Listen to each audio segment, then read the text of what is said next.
विद्यार्थ्यांनो नमस्कार. आज आपण मॅथ्समधील प्रॅक्टिस सेट 12 आपण स्टार्ट करणार आहोत. ऑलरेडी तो स्टार्ट केलेलाच आहे. त्यातला क्वेश्चन नंबर 2 आपण घेणार आहोत आज. Find the HCF. बघा क्वेश्चन काय आहे. Find the HCF by division method. By division method. Okay, find the HCF by division method and reduce to the simplest form. Reduce to the simplest form. मग आता तुम्हाला शिकायचं आहे division method काय आहे ती. What is the division method. आतापर्यंत आपण जे फॅक्टरायझेशन शिकलो, HCF शिकलो, ते HCF आपण फॅक्टरायझेशन मेथडने शिकलो होतो. म्हणजे फॅक्टर्स करत होतो आपण त्याचे आणि HCF आपण शोधत होतो. व्हर्टिकल फॅक्टर्स असतील किंवा हॉरिझॉन्टल. पण आता आपण डिव्हिजन मेथड शिकणार आहोत. मग आता ही डिव्हिजन मेथड काय आहे हे तुम्हाला कळायला पाहिजे. म्हणजे उदाहरणार्थ मी बघा एक उदाहरण घेतो. सपोज 25 अँड 40 या दोघांचा मला HCF शोधायचा आहे बाय डिव्हिजन मेथड. तुम्हाला व्हर्टिकल मेथडने फॅक्टरायझेशन करून हे शोधता आलं आहे, तुम्ही शोधलं आहे question number 1मध्ये.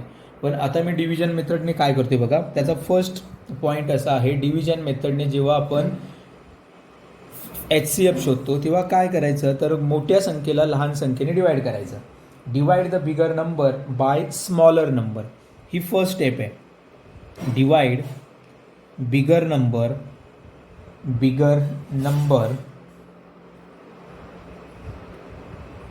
Bye smaller number.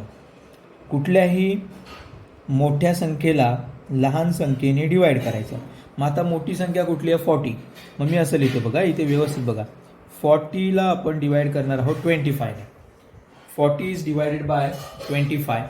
मग डिवाईड करताना मी 25चा टेबलचा विचार करेल. 25 1 जा 25, 25 2 जा 50. ओके, 25 1 25, 25 2 50. याचा अर्थ काय माहिती आहे, या संख्येला डिवाइड कितीचा भाग लागेल 1चा. म्हणजे 25 1 जा 25. रिमाइंडर किती राहतोय तर रिमाइंडर इकडे राहणार आहे 15. ओके बघा, पूर्ण भाग जातपर्यंत आपल्याला त्याला भागाकार करायचा आहे. म्हणजे 40ला मी 25ने डिवाइड केलं, 1चा भाग लागला, रिमाइंडर आला 15. परत हा जो 15 आहे तो 15 इकडे लिहायचा आहे आणि 15ने डिवाइड करायचं आहे 25ला. 15ने कुणाला डिवाइड करायचं आहे 25ला. पुन्हा एकदा 15 1 15 असाच भाग लागेल, कारण 15 1 15, 15 1 जा 15, 15 2 जा 30 येतोय. 30 ही संख्या 25पेक्षा मोठी आहे. म्हणजे भागाकार येईल 1चा, 15 1 15, इथे राहील 10. ओके, अजूनही रिमाइंडर 0 आलेला नाही आहे. आता या 10ने डिवाइड करायचं आहे 15ला. म्हणजे जेव्हा या 15ला मी डिवाइड करतोय 10ने, पुन्हा एकदा 10 1 जा 10, 10 1 10, रिमाइंडर राहतोय 5. अजूनही रिमाइंडर 0 आलेला नाही आहे. मी 5ने डिवाइड करणार त्या 10ला. 5ने जर आपण 10ला डिवाइड केलं तर 5 2 जा 10, पूर्ण भागाकार जातोय, रिमाइंडर 0 येतोय. ज्या संख्येमुळे रिमाइंडर 0 आला that is called as HCF. म्हणजे जी संख्या आपण इथे ठेवल्यानंतर त्याचा रिमाइंडर 0 आला या संख्येचा, तेव्हा त्या संख्येला बोलणार HCF. Therefore HCF of 25 and 40 is 5. ठीक आहे. आपण व्हर्टिकल मेथडने पण सोडवलं होतं बघा. व्हर्टिकल मेथडने जेव्हा फॅक्टरायझेशन केले तेव्हा सुद्धा त्याचा HCF 5 आला होता. तुम्ही एकदा चेक करून बघा. ओके, मी आता सेकंड क्वेश्चन घेतोय, व्यवस्थित लक्ष द्या. क्वेश्चन नंबर 2 कडे. क्वेश्चन नंबर 2 मधलाच तो पुढचा प्रश्न मी घेणार आहे. Find the HCF by division method and reduce to the simplest form. आपल्याला HCF शोधायचा आहे 275 अँड 525. 275 525 थोडे मोठे अंक आहेत. आपल्याला HCF त्याचा शोधायचा आहे. मी लिहिताना असं लिहिते बघा. पहिला पॉईंट काय होता, divide the bigger number by smaller number. मोठ्या संख्येला लहान संख्येने डिवाइड करा. यातला हा बिगर नंबर आहे, हा स्मॉलर नंबर आहे, म्हणजे या 525ला मी डिवाइड करणार आहे 275 ने. ओके, 275चा जर मी टेबल तयार केला, 275 वन जा 275 बरोबर, 275 टू जा 2 ने मल्टिप्लाय करून बघा, बेपंचे 10, एक आला हातचा, बेसाती 14 आणि 1 15, परत हातचा आला 1, बे दुने 4 आणि 1 5, 550 उत्तर येत आहे. पण आपल्याकडे किती संख्या आहे? 525. 550 मोठी आहे, म्हणजे याचा अर्थ 2 ने भाग जाणार नाही, म्हणजे भाग कितीचा लागेल? 1चा, म्हणजे भागाकार येईल असा 275 वन जा 275. रिमाइंडर किती येईल? 0 इथे राहील, 5 मायनस 5 0, इथे हा 12 होईल, एक हातच्या जाईल, इथे 5 येतील, 12तनं 5 गेले 7 राहिले, इथे 4 राहतील, 4तनं 2 गेले 2, 250 येतोय. रिमाइंडर 0 आलेला नाही आहे. मग याच्या पुढची स्टेप काय करायची? तर या 250ने याला डिवाइड करायचं. 250ने डिवाइड करणार आपण 275ला. आता पुन्हा एकदा 250 वन जा 250, 250 एके 250 असा भाग लागेल. आणि रिमाइंडर किती येतो बघा? 5, इथे 7 मायनस 5 2 उत्तर येत आहे 25 येतोय उत्तर. ओके, म्हणजेच मला रिमाइंडर 0 आलेलं नाही आहे. 25ने या 250ला मला डिवाइड करावं लागेल. मग 25ने जर या 250ला मी डिवाइड केलं तर उत्तर काय येत आहे? 25 एके 25, 25ने पूर्ण भाग जाईल, 25 10 जा 25 10 जा 250. याचाच अर्थ काय झाला बघा? याचा अर्थ रिमाइंडर 0 आला. ज्या संख्येमुळे रिमाइंडर 0 येतोय त्याला बोलायचं HCF. म्हणजेच आपला HCF काय आला? HCF आला 25. Therefore HCF of 275 and 525 is 25. Okay, ही याला बोलतोय आपण division method and reduce form. आता मी तुम्हाला रिड्यूस फॉर्म शिकवणार आहे. What is the reduce form of that number? ठीक आहे, पुन्हा एकदा मी पाठीमागे जातोय. हे तुम्हाला मेथड समजले असेल असा मी विचार करतोय. पुन्हा एकदा त्या पहिल्याच गणिताकडे जातोय. कुठला? 25 अँड 40. याचा रिड्यूस फॉर्म आपण शिकणार आहोत. रिड्यूस फॉर्म कसं लिहायचं बघा. मी तुम्हाला HCF शोधायला शिकवलंय, मला त्याचा रिड्यूस फॉर्म लिहायचा आहे. 25/40. सपोज मी असं लिहितो बघा, 40/25. 40ला मी डिवाइड करणार आहे 25ने. ओके, 40ला जर मी 25ने डिवाइड केलं, आपण या प्रकारचे भागाकार शिकलेलो आहोत. मी असा विचार करतोय, हा जो 40 आहे आणि 25 आहे, या दोन्ही संख्या अशी कुठली संख्या आहे जिच्या पाड्यामध्ये येतील? तर 5 8 जा 40, 8 पंचे 40. ओके, 5 5 जा 25. दोघांमध्येही कॉमन नंबर आहे 5.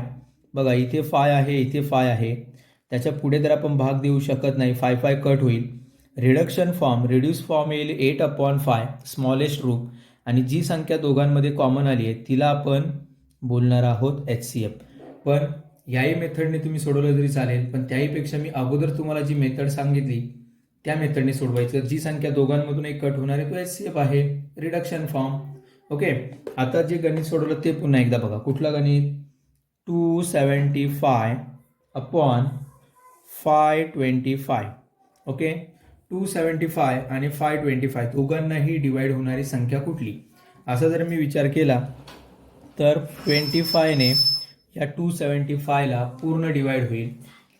275ला मी 25ने जर डिवाइड केलं तर 25 एके 25, आणि इथे 1 राहील, परत 2 राहत आहेत, परत 25 एके 25. म्हणजे 275ला जर 25ने डिवाइड केलं तर 25 × 11 असं उत्तर येईल. या 525ला जर 25ने डिवाइड केलं तर 25 दुने 50. ओके, इथे 2 राहतील, 25 एके 25, म्हणजेच 25 × 11 21 असं उत्तर येते. ओके, 25 दोघांमध्ये कॉमन आहे. रिडक्शन फॉर्म येणार 11/21 आणि HCF येणार, HCF of that number is 25. Okay, म्हणजे तुम्हाला आता थोडंसं गणित कळालं असेल. ओके, आपण थोडंसं पुढे जाऊ. ओके, बघा हा तुम्हाला ही गणितं या प्रकारची समजली असतील. मी थोडंसं पुढे जातो आहे आणि एक लास्ट क्वेश्चन घेणार आहे त्यातलाच 76/33. ओके 76/133. 76/133 सुरुवातीला डिव्हिजन मेथडने घेणार. The bigger number is divided by smaller number. 76ने मी 133ला जर डिवाइड केलं तर मी विचार करतोय पाडा तयार करणार. 76 1 जा 76, 76 2 जा किती येतोय बघा 76 × 2 बेसक 12 हच्छाला 1 बेसाती 14 आणि 1 15 152 येतोय. याचा अर्थ 2ने त्याला डिवाइड होणार नाही कारण 152 मोठा आहे याच्यापेक्षा 133 पेक्षा. म्हणजेच भाग लागेल 1चा आणि 76 इथे मी आहे तशीच लिहिणार आहे. मायनस करतो आहे 133 - 76 इथे येईल 13, इथे राहतील 2, 13तनं 6 गेले 7 राहतील इकडे, इथे 12, इथे 57 येईल. म्हणजे 57 रिमाइंडर राहिला आहे, 0 रिमाइंडर आलेलं नाही आहे. परत 57ने मला डिवाइड करावं लागेल. मग मी असं लिहिणार. कसं लिहिणार बघा 76 इज डिवायडेड बाय 57. पुन्हा एकदा 1चाच इथे भाग लागेल, 1चा भाग लागेल. इथे 7 मी लिहिणार 57. मग 57 लिहिल्यानंतर भाग 1चा लागला आहे. 57 1 जा 57, 6 - 7 होत नाही आहे. आपण त्याला कट करून 16 लिहिणार. इथे 6 घेणार, 7ला कट करून 16तनं 7 गेले किती राहिले आहेत 9 राहत आहेत. बरोबर. ओके पुढे इकडे 6 म्हणजे इथे 19 राहिलेत आणि या 19ने डिवाइड करतो मी 57ला. आता तुमच्या लक्षात आले काय करायचं आहे ते. 19 1 19, 19 3 57, 19 × 3, 3 9 9 3 3 9 27. ओके 3 9 जा 27, 3 1 जा 3 57, 19 3 57. म्हणजे पूर्ण भाग गेला आहे 19ने. ज्या संख्येमुळे रिमाइंडर 0 येतो त्याला बोलायचं HCF. ओके म्हणजे तुम्हाला आता हे कळालं असेल. मी रिडक्शन फॉर्म शिकवणार आहे आणि स्टॉप करणार आहे. रिडक्शन फॉर्म कसा लिहायचा ते बघा आता व्यवस्थित. 19 आपला रिमाइंडर आला आहे लक्षात ठेवा. बघा 76/133. 19च्या पाड्यामध्ये या संख्या येतात 19च्या. 19 गुणिले 4 केले तर 19 चोक 76.